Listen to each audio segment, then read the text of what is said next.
Sir morning. हम एक और त्योहारी सीजन में प्रवेश कर रहे हैं, लेकिन आज माहौल थोड़ा सा अलग किस्म का है। मेरे पास एक दो नहीं तीन सवाल हैं आपके लिए।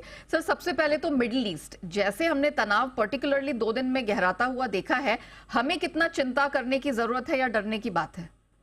Good morning Neha. देखिए, चिंता करने की और डरने की दोनों ही बात नहीं है। बात सिर्फ इतनी है कि आपको सावधान और अलर्ट रहना है। जो कुछ हुआ है, देखिए, इजराइल की तरफ से लगातार हमले हो रहे थे, तो हमेशा ये डर तो था कि छोटा मोटा किसी न किसी तरह का काउंटर अटैक हो सकता है। और ईरान में पिछले 2-3 बार ऐसा लगा कि होगा होगा, हुआ नहीं। तो इस बार क्या है, लोगों ने सोचा नहीं कि इतना जल्दी हो जाएगा और इस पैमाने पर होगा। तो जाहिर सी बात है कि मिडिल ईस्ट में टेंशन तो बढ़ी है। साथ ही आप स्टेटमेंट देखिए तो अमेरिका पूरी मजबूती से ईरान के पीछे, ईरान के अगेंस्ट है और इजराइल के पीछे खड़ा है। तो हो सकता है एक लिमिट से ज्यादा ये बढ़े ना। अब एक्चुअली देखा जाए तो कितना बढ़ेगा कितना नहीं बढ़ेगा, क्या एक उन्हें सांकेतिक हमला वापस से करके दिखाना था कि ईरान भी कर सकता है, ये आपके हमारे समझ के बाहर की चीज है। बाजार बढ़ेंगे या घटेंगे ये कहना मुश्किल है। आप खुद देखिए निक्की आज 2-2.5% ऊपर है, बाकी एशिया के बड़े बाजार बंद है।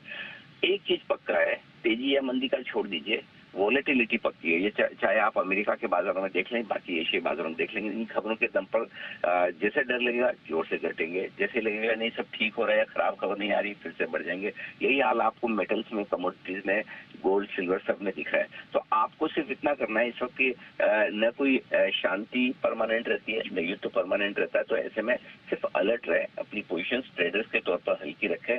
इन्वेस्टर्स हैं तो शांति से बैठिए, कोई चिंता करने की जरूरत नहीं है। देश दुनिया में ऐसी चीजें होती है, कई बार होती है, पहले भी नहीं आगे भी होंगी। सो मेरा ये मानना है कि न डरना है न चिंता करनी है, सिर्फ सावधान रहना है। स्पेशली ट्रेडर्स को ज्यादा सावधान रहना है, क्योंकि शॉर्ट टर्म में आपकी पोजीशन के विपरीत बाजार बिहेव कर सकता है। आप शॉर्ट है, तेजी से भाग सकता है, आप लॉन्ग है, एक बार जोर से घट सकता है। फॉर एग्जांपल, गैप से नीचे खुले तो लॉन्ग ट्रेडर्स के स्टॉप लॉस ट्रिगर होंगे, स्मार्ट रिकवरी आई तो शॉर्ट ट्रेडर्स के स्टॉप लॉस होंगे। सो ट्रेडिंग करने से परहेज करें, बिल्कुल कम करें, ना करें तो और भी बेहतर। सो आई थिंक वॉलेटिलिटी को ध्यान में रखिए बजाय किसी और चीज के।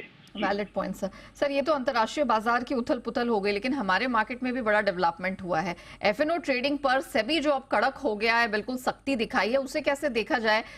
यहाँ पे कोई इम्पैक्ट आप देख रहे हैं? नया देखिए, मतलब टॉक ऑफ द टाउन यही है कि क्या एफएनओ ट्रेडिंग पे जो कुछ भी नए नियम आए हैं उसका बहुत बाजार पर असर पड़ेगा, क्या मार्केट टूट जाएगा, नीचे के सर्किट लग जाएंगे, ये सारी चीजें हो रही है।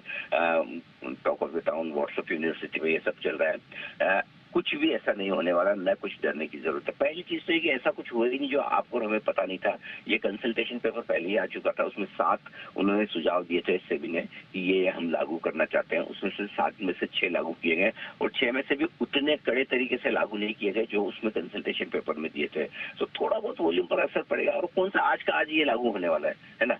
पहली जो इम्प्लीमेंटेशन है वो भी 20 नवंबर को होगी, उसके बाद अब 1 अप्रैल 2025 तक जाएगी। तो इसलिए पैनिक ना करें, डरे ना, ऐसा कुछ भी नहीं होने जा रहा है जिससे आपको लगे कि आज एफएनओ के इस सर्कुलर की वजह से बाजार बहुत बढ़ जाएगा। मैं कहूंगा उल्टा, ये तो अच्छा है कि रिटेल ट्रेडर्स जो बिना मतलब का पैसा तोड़ रहे हैं बाजार में, उन्हें थोड़ा सा रिलीफ मिलेगा। दूसरी बात है कि जितने ज्यादा ट्रेडर्स इन्वेस्टर्स बन पाए उनके लिए उतना और बढ़िया है। तो आई थिंक एफएनओ सर्कुलर को लेकर अगर आपके मन में कोई भी डर और चिंता है तो बिल्कुल निकाल दीजिए। बिल्कुल। और मैं दर्शकों को यह भी बताना चाहूंगी कि आज इसी मुद्दे पर, एफएनओ ट्रेडिंग पर, ये जो सेबी ने अपना डंडा चलाया है, सख्ती दिखाई है, इसका बाजार पर कैसा इंपैक्ट होगा, आपके लाइफ पर, आपकी ट्रेडिंग पर, ये सब विस्तार से समझाएंगे अनिल जी हमारी खास पेशकश में। सेबी का डंडा सट्टा होगा ठंडा, सुबह 11 बजे बिल्कुल भी इस शो को मिस मत करिएगा।